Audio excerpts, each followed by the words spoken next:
భగవంతుని యొక్క నామాన్ని పలకడం బాగా అలవాటు చేసుకున్నవాడు ఎంత గొప్ప ఫలితాన్ని పొందుతాడో కలియుగంలో అది ఎంత శక్తివంతమో చెప్పారు.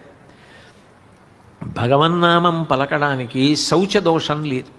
శౌచదోషం అంటే మీరు ఒక మంత్రజపం చేయాలనుకున్నారనుకోండి, స్నానం చేసి ఉండాలి, అంగన్యాసకర న్యాసాలు చేయాలి, ఒక చోట కూర్చోవాలి, కదలకుండా ఉండాలి, దానికి కొంత మనసుని నిలబెట్టాలి. దేనికన్నా చాలా కష్టం మనసుని నిలబెట్టడమే. కలియుగంలో అదే సాధ్యం కాదు. మనసుని నిలబెట్టాలి. మంత్రాధిష్టాన దేవతని భ్రూమధ్యమునందు ధ్యానం చేస్తూ మంత్రజపం చేయాలి. ఇవన్నీ ఎప్పుడు పడితే అప్పుడు చేయడం సాధ్యం కాదు.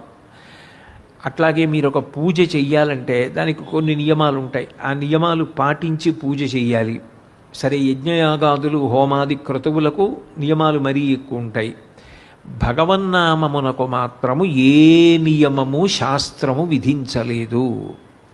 భగవన్నామం పలకడానికి ఆయన ఏ స్థితిలో ఉన్నాడు అన్నదానితో సంబంధం లేదు.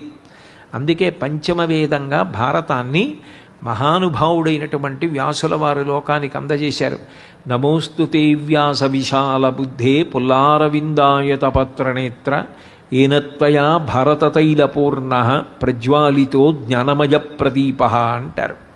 పంచమవేదంగా ఇచ్చినటువంటి వ్యాసుడు మహాభారతం అంతా పెద్ద మలుపు తిరిగిపోవడానికి కారణం భగవన్నామం ద్రౌపదీదేవి పలకడమే. దానికి కూడా సుకృతం ఉండాలి.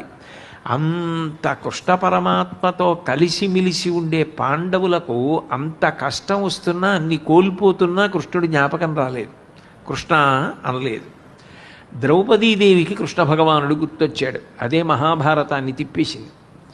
అదే ఆవిడ ప్రతిజ్ఞ చేయడానికి కారణమైంది, భారత యుద్ధానికి కారణమైంది, ఆవిడ మాన సంరక్షణమునకు కారణమైంది, ధృతరాష్ట్ర మహారాజు ఆవిడ్ని విడిచిపెట్టడానికి కారణమైంది, పునర్జూతానికి కారణమైంది, చిట్ట చివరికి అరణ్యవాస అజ్ఞాతవాసములకు, ఉద్యోగ పర్వానికి, భారత యుద్ధానికి, ధర్మ ప్రతిష్టాపనకు కారణమైంది.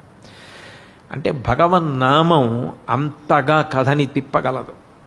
నిజానికి ద్రౌపదీదేవి వస్త్రాపహరణం జరుగుతున్నప్పుడు భగవన్నామం పలికినప్పుడు ఏకవస్త్రయ్యి ఉంది, రజస్వలా దోషంతో ఉంది. రజస్వలా దోషంతో ఉన్నప్పటికీ కూడా ఆవిడ భగవన్నామం పలికితే ఇప్పుడు నువ్వు ఎట్లా పలుకుతావు, ఇది దోషం కదా అని భగవానుడు అనలేదు. భగవన్నామమును పలకడానికి శౌచముతో సంబంధము లేదు అనడానికి ఇంతకన్నా ప్రబల ఉదాహరణ ఉండదు.